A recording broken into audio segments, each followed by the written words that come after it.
umas coisas um pouco mais a fundo, tá? Estive pensando sobre o que falar e eu acredito que um tema que é bem necessário para nós, nos nossos tempos atuais, é falar sobre espiritualidade, né? O que é espiritualidade ou o que não é espiritualidade. Então eu quero trazer como tema, se você trouxe caneta e papel aí para anotar, e o tema vai ser contra a falsa espiritualidade. Esse é o tema do estudo de hoje. Contra a falsa espiritualidade. Marcos capítulo 1, versículo de número 21. Tá? A minha versão é a minha atualizada. Está ali. É essa. Vamos ver. Diz assim o texto. Depois entraram em Cafarnaum, e logo no sábado foi ele ensinar na sinagoga. Maravilhavam-se da sua doutrina ou ensino, porque ensinava como com quem tem autoridade, e não como os escribas. Não tardou que aparecesse na sinagoga um homem possesso de espírito imundo, o qual bradou: que temos nós contigo, Jesus Nazareno? Viestes para perder-nos ou para nos derrotar? Bem sei que és o Santo de Deus. Mas Jesus o repreendeu, dizendo: cala-te e sai desse homem. Então o espírito imundo, agitando violentamente e gritando em alta voz, saiu dele. Todos se admiravam a ponto de perguntarem uns aos outros: que vem a ser isso? Uma nova doutrina? Qual autoridade ele ordena e os espíritos imundos eles lhe obedecem? Então correu aquela notícia e Jesus criou fama em todas as direções, por toda a circunvizinhança da Galileia. E, saindo eles da sinagoga, foram com Tiago e João diretamente à casa de Simão Pedro e André. A sogra de Pedro achava-se acamada, com febre, e logo lhe falaram a respeito dela. Então aproximou-se Jesus e tomou ela pela mão, e a febre a deixou, passando ela imediatamente a servi-los. Existem algumas perguntas, eu não sei se vocês já fizeram, mas se vocês nunca fizeram, seria bom vocês fazerem. Por que Jesus iniciou o seu ministério justamente na região da Galileia? Porque a maioria dos discípulos de Jesus eram galileus. Por quê? Qual é a razão?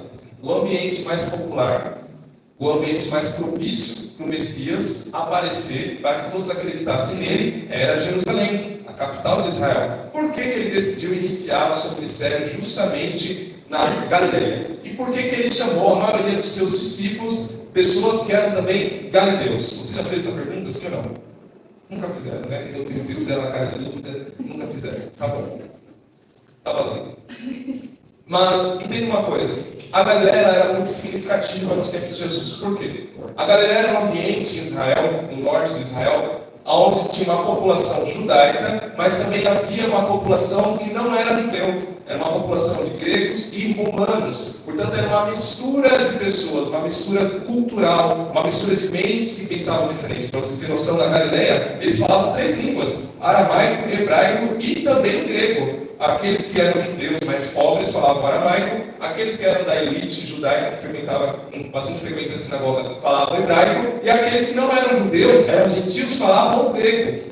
Então era um local onde tinha pessoas que pensavam diferente. Não era todo mundo que frequentava a sinagoga na região da Galileia. Existiam pessoas de várias culturas, inclusive a cidade onde vem Pedro, que é Betsaida, é conhecida por uma cidade cuja maioria da sua população era gentílica e não judeus.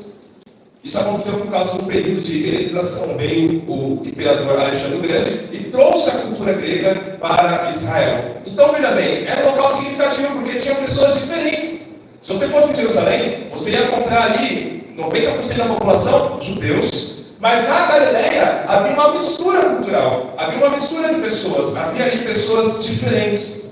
E Jesus ele inicia o seu ministério numa parte da Galileia, justamente numa cidade da Galileia chamada Cafarnaum. Cafarnaum era como se fosse a base missionária de Jesus. E Cafarnaum também é muito significativo. Cafarnaum também, a grande parte da sua população não era de judeus. Havia uma estrada romana, que os romanos fizeram em Cafarnaum, que era uma estrada que era beirando quase o mar da Galileia, que dava até as principais cidades do Império Romano. Era uma rota comercial. Então ali naquela cidade passavam pessoas do mundo inteiro. E por que Jesus ele decide iniciar o seu ministério proclamando o reino de Deus numa Galileia que era um local onde habitavam pessoas com culturas diferentes, com mentes diferentes, com língua diferente, com crenças diferentes? Por que isso? O primeiro motivo é que Jesus iniciou o seu ministério na Galileia para que se cumprisse uma profecia bíblica de Isaías, capítulo de número 9, versículo de número 1, que vai falar que da terra de Zebulon, a terra de Naftali, que eram terras que eram consideradas desprezadas, veio aquele que trouxe honra novamente para essas terras, e esse era o Messias. E o final da profecia, no versículo 1 do capítulo 9 de Isaías, vai falar que a Galileia é chamada de Galileia dos Gentios. Para vocês terem uma noção, a transformação e o tanto de pessoas com culturas diferentes era tão grande na Galileia que os judeus de Jerusalém desprezavam a Galileia. A Galileia era um local desprezado por aqueles judeus que se diziam santos, ortodoxos, religiosos. Mas Jesus, ele decide começar a proclamar o reino de Deus nesse ambiente cultural diversificado. E olha uma coisa interessante. A mensagem de Jesus era uma mensagem como se ele estivesse transmitindo mais ou menos assim: eu quero iniciar meu ministério na Galileia, primeiro para cumprir a profecia bíblica, e segundo, para mostrar que o meu reino não é um reino só para Israel. O meu reino abrange todo o mundo, toda a cultura do mundo, todas as pessoas do mundo. Meu reino não é só para um grupo de pessoas, meu reino abre-se para todas as pessoas, inclusive aqueles que são diferentes. E aí você fala: nossa, que maravilha, Jesus está mostrando então que a mensagem dele é universal para todas as pessoas. Sim, todas as pessoas, de todos os povos, todas as línguas, todas as nações, todas elas, Jesus deseja que o Evangelho alcance elas. É por isso que ele inicia a sua trajetória ministerial justamente nessa Galileia, onde tinha todas essas pessoas de cultura diferente. Só que daí é que está o ponto. Por quê? Porque se tem um grupo de pessoas que não suportam o diferente, são os cristãos hoje. Somos nós, eu e você. E nós dizemos que a gente segue a Jesus. Mas quando a gente vê algo diferente, a gente se afasta. A gente repudia. A gente não quer nem chegar perto. Porque aquilo não faz parte da nossa cultura. Aquilo não faz parte do nosso cotidiano. Aquilo não faz parte do nosso ambiente. A gente tem medo de se contaminar com a cultura diferente. Sendo que o nosso papel era fazer como o papel de Jesus. No meio de um povo diferente, de uma cultura diferente, anunciar o reino de Deus. Você entende isso? Busque, tente achar nas Assembleias de Deus alguém que tenha tatuagem no rosto, pregando, exercendo pastoreio. Mas Tarcísio, Deus não salva essas pessoas? Lógico que salva. Mas por que não existe no nosso meio assembleiano? Porque a gente não dá valor.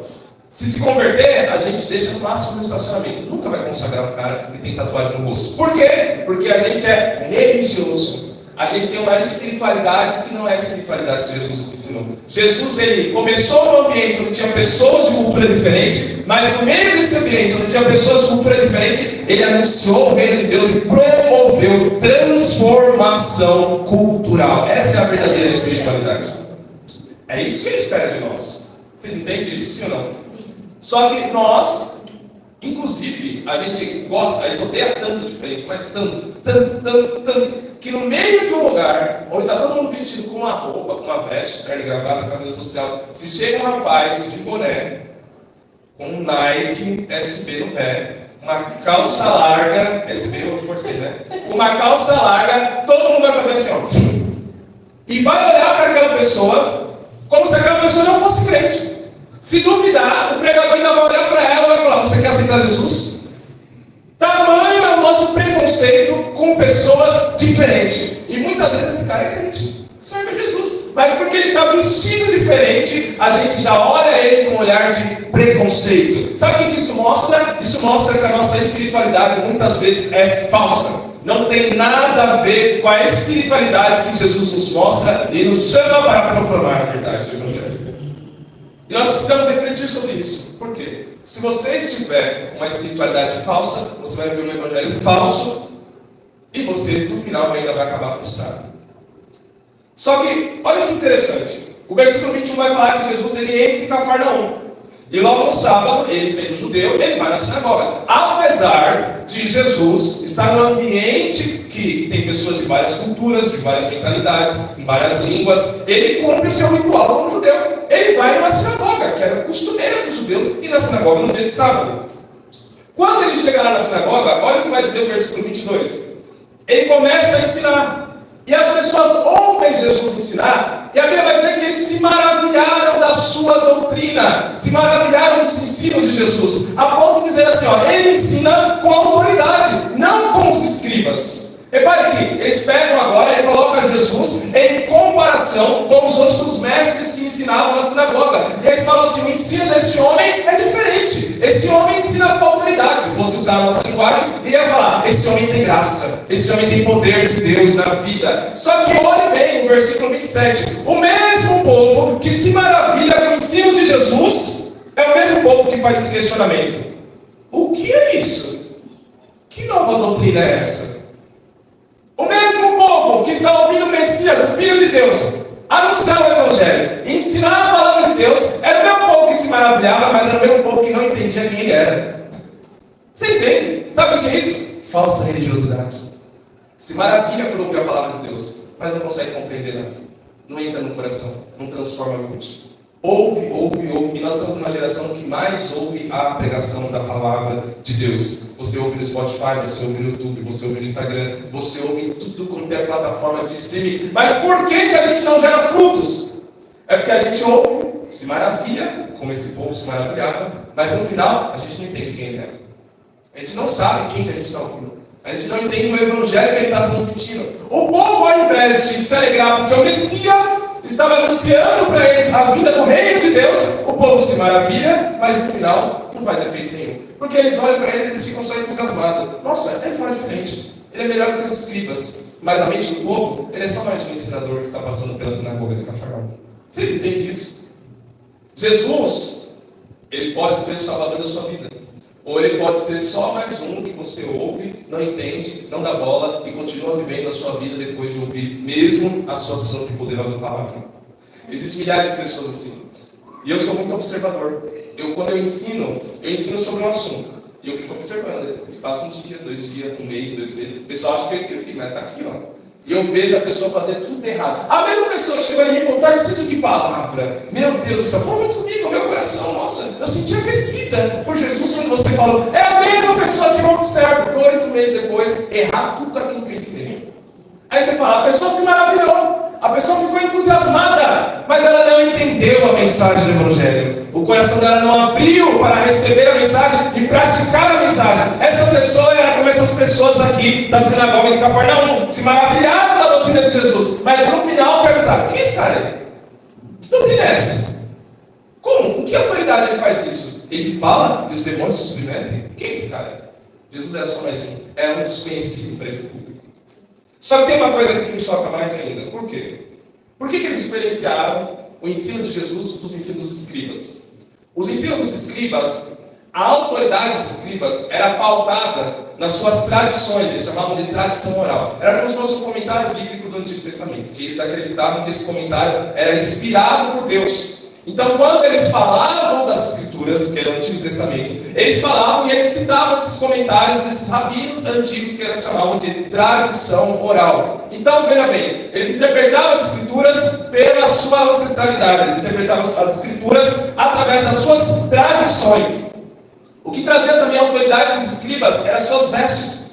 A forma de se vestir era totalmente diferente dos demais judeus que estavam na sinagoga. O próprio Jesus vai falar que eles amarravam longos filactérios, que eram partes do Antigo Testamento, que eles amarravam na testa, amarravam no braço, amarravam no outro braço, amarravam em qualquer lugar do corpo, para mostrar que eles eram homens que eram detentores da lei, para mostrar que eles eram autoridade. As roupas deles eram diferentes, tinha uma franja azul, assim, debaixo das vestes deles, como se fosse um bordado, para mostrar que aqueles homens tinham autoridade da lei na boca, na mão, na vida. Então, veja bem, a autoridade deles vinha pela tradição e pela vestimenta.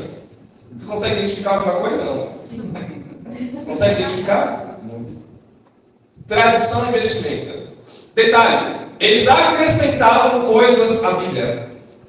Existiam dois grupos, o grupo dos escribas e fariseus e dos saduceus. Os escribas e os fariseus, eles acrescentavam coisas que não estavam na Bíblia, como se fosse algo bíblico. Os saduceus tiravam coisas da Bíblia, falando que algumas partes não era bíblico, inclusive os profetas. Dois grupos extremistas, aqueles que acrescentavam e aqueles que tiravam o texto bíblico.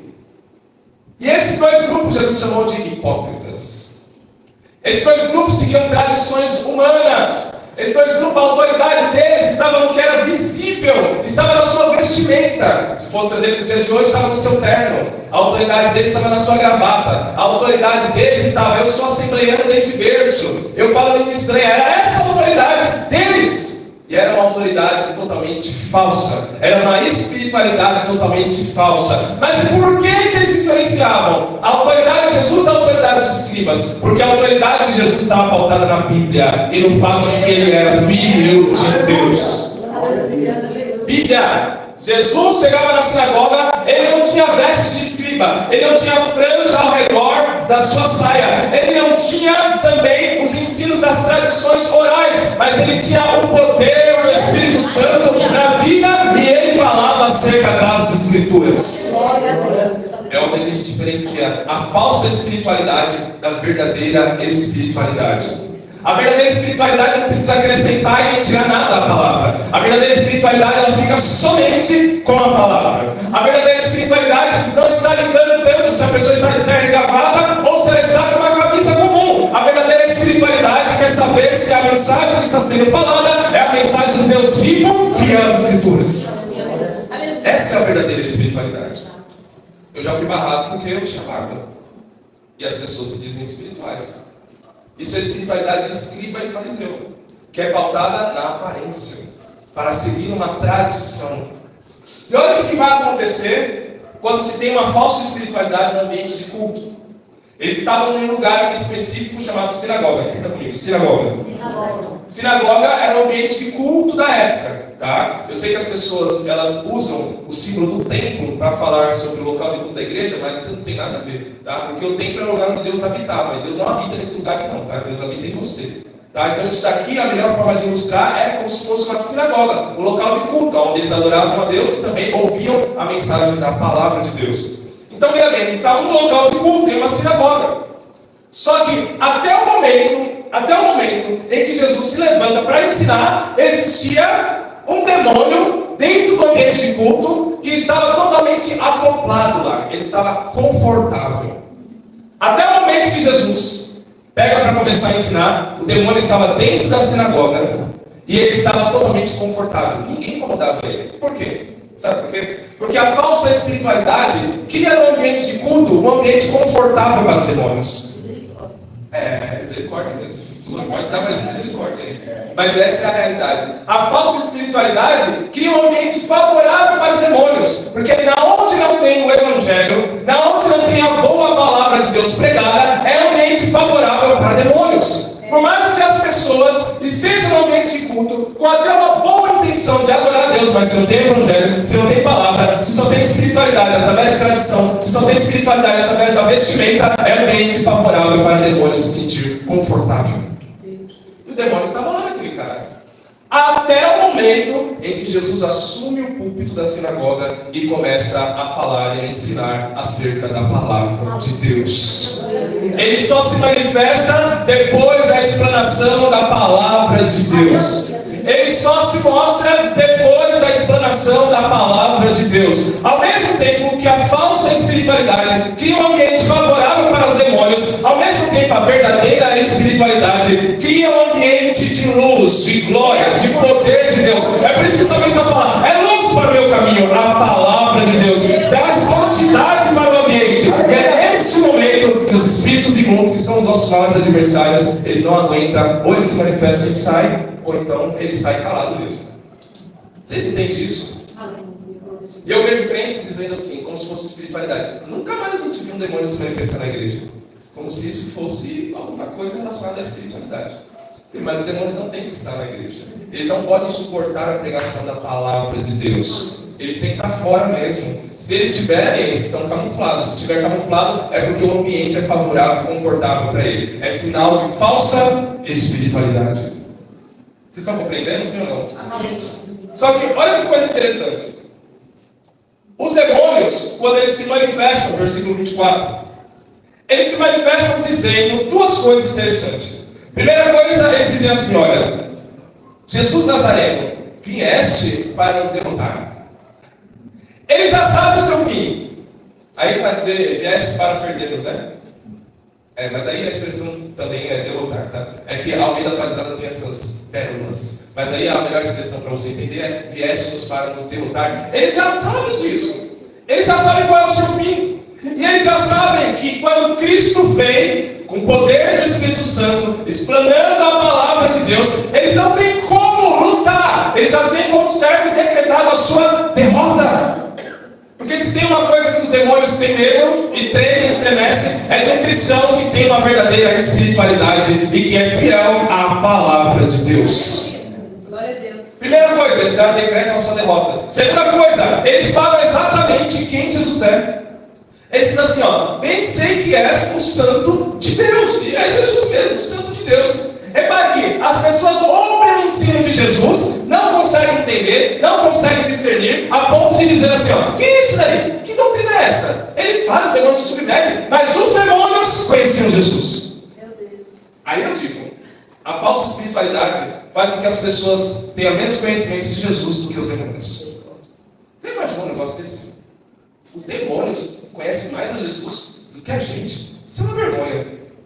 É uma vergonha. E é o que mais tenho visto no meio da igreja evangélica, infelizmente. É muito triste. Só que entenda uma coisa, logo quando os demônios falam isso, uma verdade, eles estão falando uma verdade. Jesus replica a eles dizendo assim, ó, versículo 25, repreendeu eles dizendo, cala-te e sai deste homem. Por que Jesus mandou os demônios se calarem? Por que a maioria das vezes que os demônios tentaram falar quem Jesus é, em vários trechos da palavra de Deus, Jesus mandou que eles se calassem e não falassem dele? Olha o que diz o versículo de número 34. Diz assim, ó, ele curou muitos doentes de toda sorte de enfermidades, também expeliu muitos demônios, não lhes permitindo que falassem, porque os demônios sabiam quem ele era. Sabe por que Jesus não deixava os demônios falar quem ele era, por mais que fosse uma verdade? Porque Jesus não recebe testemunho de demônios. Jesus só recebe testemunho de 4 classes de pessoas. Vocês sabem qual que é? Vou dizer para vocês. Abre aí, a gente tem uma mídia de milhões aqui. Abre aí em 1 João, capítulo 5, versículo 8. Primeira pessoa que Jesus só recebe testemunho. Diz assim, ó. Então, volta um versículo, por gentileza. Não, essa daí é a... Ah, tá bom. Ó, pois há 3 que dão testemunho. Qual que é o primeiro? O Espírito. A primeira pessoa que Jesus aceita o testemunho é o próprio Espírito Santo de Deus. Mas há uma segunda pessoa que Jesus ele aceita o testemunho. É o testemunho do próprio Pai. Marcos capítulo 1, versículo de número 11. A Bíblia vai dizer que no batismo o céu se abre e o Pai olha e diz assim, este é o meu Filho amado em quem eu tenho alegria. Só que há uma terceira classe de pessoas que Jesus também aceita o testemunho. E essa classe é dos anjos. Abra aí em Lucas capítulo 2, versículo 10 e 11. O anjo, porém, lhes disse, não tenham medo, estou aqui para lhes trazer uma boa nova de grande alegria que será para todo o povo.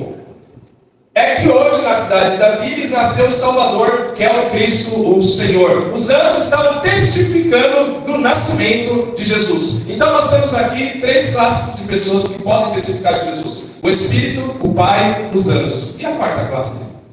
É a igreja.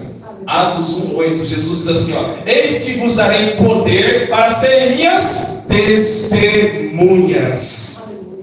Ao mesmo tempo que Jesus, ele impede os demônios de testemunhar dele, ao mesmo tempo ele dá para a igreja essa dádiva, esse presente da igreja poder testemunhar de Jesus junto com o Pai, junto com o Espírito e junto com os anjos.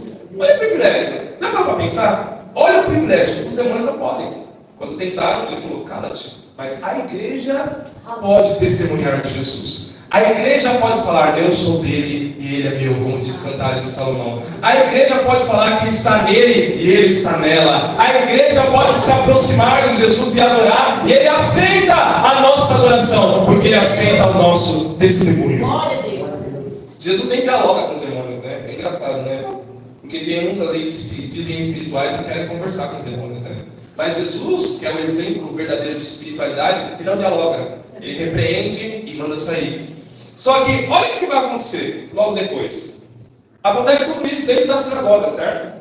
Veja bem, dentro da sinagoga, Jesus, ele mostra a diferença da falsa espiritualidade, que mantém o demônio no ambiente de culto de forma confortável, e a diferença da verdadeira espiritualidade, quando o Filho de Deus se manifesta no ambiente de culto, através da palavra de Deus, e os demônios não aguentam, eles têm que se manifestar para sair. Mas ele demonstra também uma verdadeira espiritualidade, diferente da falsa espiritualidade, quando ele mostra que as pessoas se maravilhavam dele, mas não sabia quem ele era. E o verdadeiro, a pessoa que tem a verdadeira espiritualidade, ele não somente é maravilhado com a palavra de Jesus, mas ele conhece realmente quem Jesus é. Ele vive a palavra, ele conhece a palavra, ele anda na palavra. As pessoas olham nele e veem o texto bíblico nele. O apóstolo Paulo vai dizer que nós somos como cartas abertas, como um livro aberto, para testemunhar de Jesus para o mundo. As pessoas têm que olhar para você e têm que ver a palavra em você. Essa é a verdadeira espiritualidade.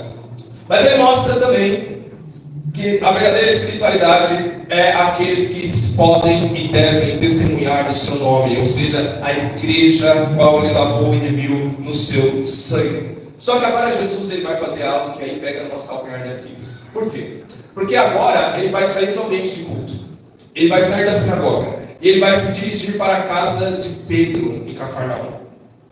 E na casa de Pedro, em Cafarnaum, ele vai atuar no cotidiano da casa de Pedro. Repare que o ministério de Jesus não abrange só o ambiente de culto. O ministério de Jesus abrange também a vida cotidiana dos apóstolos. A pergunta que eu tenho é, por que a gente é só crente no ambiente de culto? Por que a nossa espiritualidade só abrange no ambiente de culto? Tem pessoas que se encontram na rua e a paz do Senhor não te dá. Muito pelo contrário, ela olha para baixo para olhar para tua cara. Mas se está no ambiente de culto, a paz do Senhor, meu irmão. Olha o presbítero. Você fala, como assim? O ambiente de culto transforma tanto a pessoa assim? Quando sai do ambiente de culto, ela perde a espiritualidade. Quando sai do ambiente de culto, ela se transforma em outra pessoa, e eu também.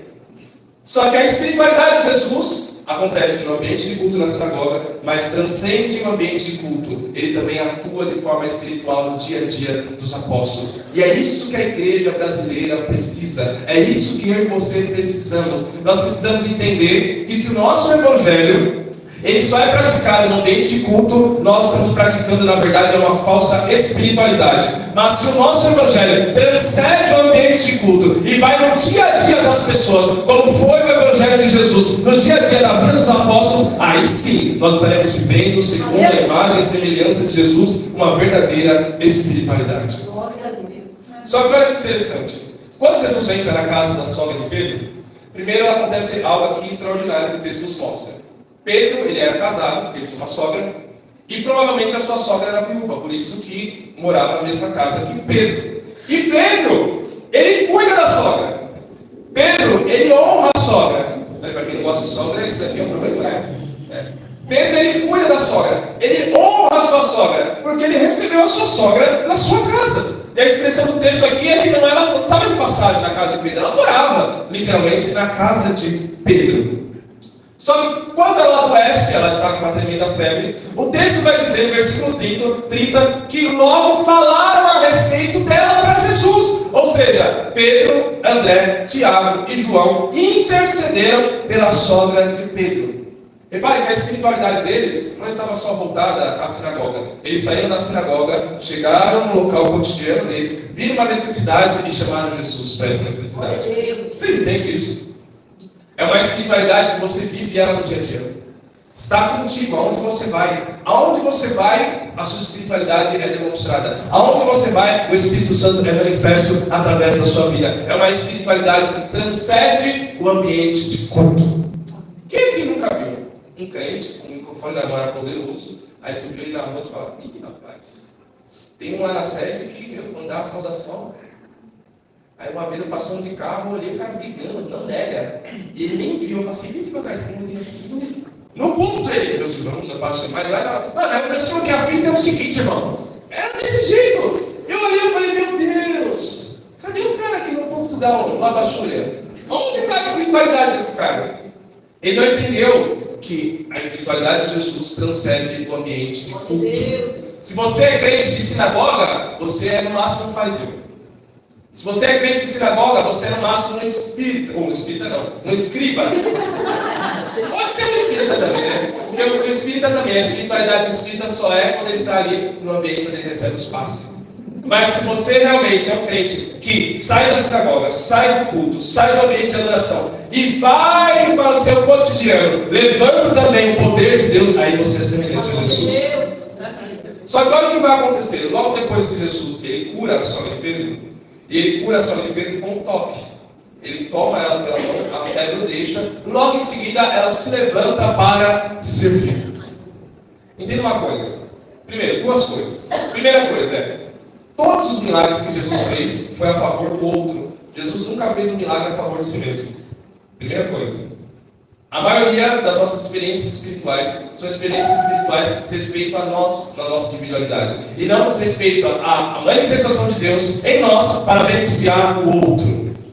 Faz esse exercício para você ficar em choque igual eu fiquei. Pega um papel, põe de um lado todas as suas experiências espirituais individuais e todas as suas experiências espirituais que Deus te usou para beneficiar o outro.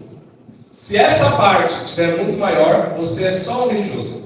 Agora, se Deus te usa, não só para te beneficiar algumas vezes individual, mas se Deus te usa para manifestar em você o poder dele, para beneficiar o outro, aí você está sendo semelhante a Jesus, em uma verdadeira espiritualidade. Jesus, a única oportunidade, ou as duas únicas oportunidades que ele teve de fazer um milagre para si mesmo, foi quando ele estava sendo tentado por Satanás no deserto, e quando ele estava na cruz, que ele poderia também muito bem sair de lá. Mas sabe por que ele não fez isso? Porque se ele transformasse a pedra em pão, ele ia mostrar que ele não conseguiu resistir à tentação. E a gente também nunca iria conseguir resistir à tentação.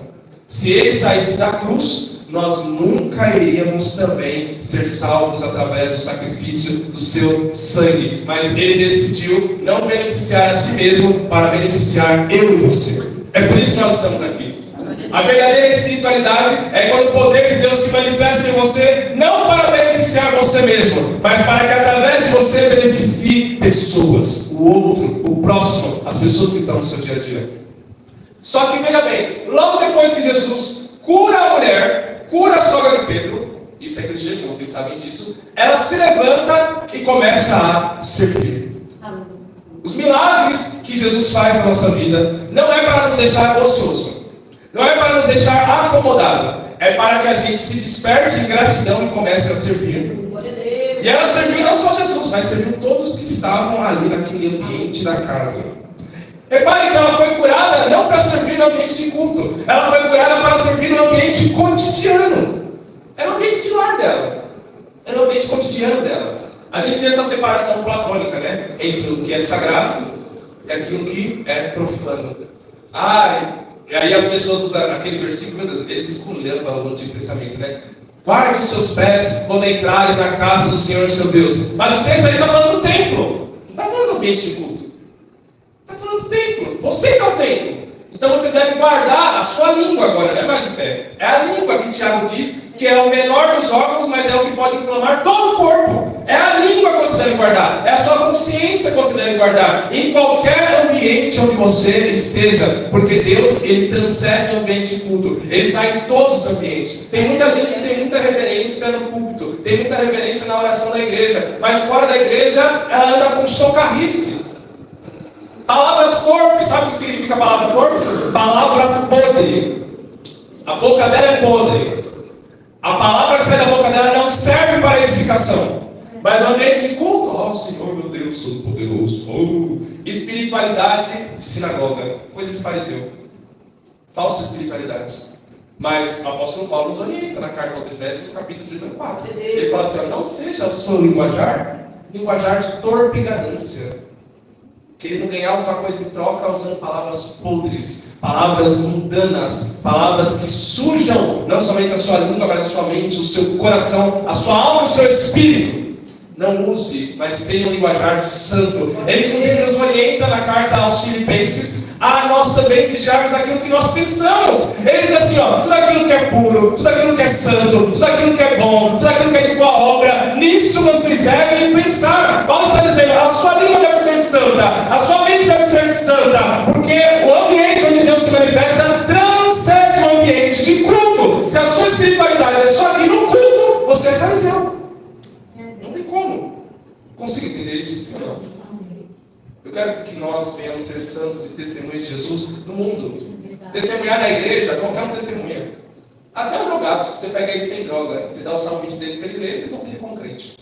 Põe o terno e gravata nele. Todo mundo parece, nossa, que homem de Deus, que bênção. Alguns podem até sentir arrepio quando ele estiver lendo o Salmo. Está entendendo? No ambiente de culto é favorável. Eu quero ver fora do ambiente de culto, na vida cotidiana. Jesus sai da sinagoga e ele é o mesmo na casa de Simão Pedro. Ele continua operando. E ele mostra a sua autoridade sobre os demônios da sinagoga e sobre as enfermidades fora da sinagoga. O poder dele se manifesta de igual modo na sinagoga e se manifesta de igual modo fora da sinagoga. Entenda, você pode buscar o poder de Deus. Parece doido isso, mas você pode buscar o poder de Deus também fora do ambiente de culto. Não se restringe a isso daqui. Tá? Aqui é bom, é bíblico, mostra que nós estamos aqui para nos edificar, mas é edificação para viver a espiritualidade fora daqui também. É se encher aqui para poder sair daqui cheio. É receber a orientação aqui para poder praticar fora daqui. Compreende isso? Se vocês compreendem isso, eu me sinto com missão cumprida. Só que entenda uma coisa: o povo que segue a Jesus, eu tenho quantos minutos? Então já foi os minutos. 4 minutos? Tá bom. O ambiente deles era um ambiente extremamente religioso. Se tem uma pessoa que é religiosa, é judeu. Extremamente religioso, muito religioso. Só que olha o que eles vão acontecer. No versículo 32, acontece uma coisa. Eles estão no sábado, certo? Jesus tinha acabado de sair da sinagoga, portanto era um sábado. Eles iam na sinagoga em dia de sábado. Ele sai da sinagoga, vai para a casa de Simão Pedro. No cair da tarde, versículo de número 32, quando o texto de Marcos fala assim, que eles esperaram cair da tarde, é porque o dia para o judeu vai até às 6 horas da tarde. Então, antes das 6 horas, eles não poderiam fazer nenhum trabalho forçoso, senão eles estariam descumprindo o dia de descanso sábado. Então, eles esperam o cair da tarde para levar os enfermos até Jesus. Eles levam os enfermos até Jesus.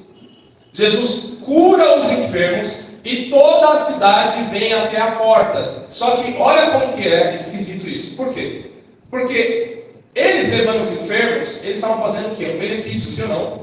Imagina um enfermo que não podia andar, um coxo, ele pega o coxo e leva o coxo até Jesus. É um benefício, sim ou não? Agora você acha que Deus iria punir eles se eles pegassem um amigo coxo e levassem esse amigo coxo antes das 6 horas da tarde até Jesus? Não, mas eles esperam até às 6 horas da tarde. Por quê? Porque o que tinha na mente deles era uma falsa religiosidade. Tanto é que o próprio Jesus cura no sábado, antes das 6 horas da tarde, várias vezes na Bíblia. Várias vezes na Bíblia. E o próprio Jesus, uma vez na sinagoga, ele disse para os fariseus: mas não é lícito fazer o bem para este homem no dia de sábado? O próprio Jesus está mostrando para o povo: olha, vocês não precisam marcar um horário para fazer o bem para o próximo, só para guardar a sua religiosidade no dia de sábado. Vocês podem fazer o bem para o próximo em todo o tempo. Vocês não precisam ficar presos a um ideal religioso. Deus não é religioso, muito pelo contrário. O próprio Jesus, o próprio Deus do Antigo Testamento, ele destrói a religiosidade. Isaías capítulo 1, oferecer um holocausto, oferecer adoração a Deus. Veio o profeta Isaías e fala assim: a oração de vocês, eu viro o rosto. O sacrifício de vocês, eu me afasto.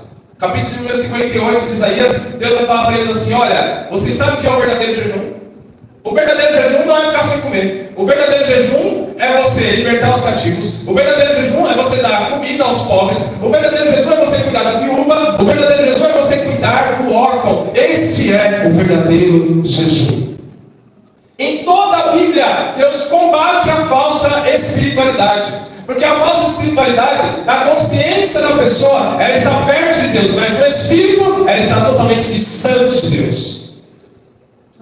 Que hoje Deus venha nos ajudar a ter uma espiritualidade verdadeira. Que você não seja um crente só de ambiente de culto, não seja um fariseu, não seja um escriba. Transcenda isso. Transcenda essa espiritualidade. Faça com que as pessoas na rua, onde você está, no seu ambiente de trabalho, enxerguem Cristo em você, através da sua vida, do seu linguajar, do seu testemunho, da sua oportunidade, do seu conhecimento da palavra, da sua temperança, do seu domínio próprio, da sua fala temperada com sal santo, símbolo de aliança. Faça com que a sua espiritualidade transcenda o ambiente de culto. Senão, você é só mais um que olha as palavras de Jesus, se maravilha das palavras de Jesus, mas não sabe quem é. Amém? Deus abençoe.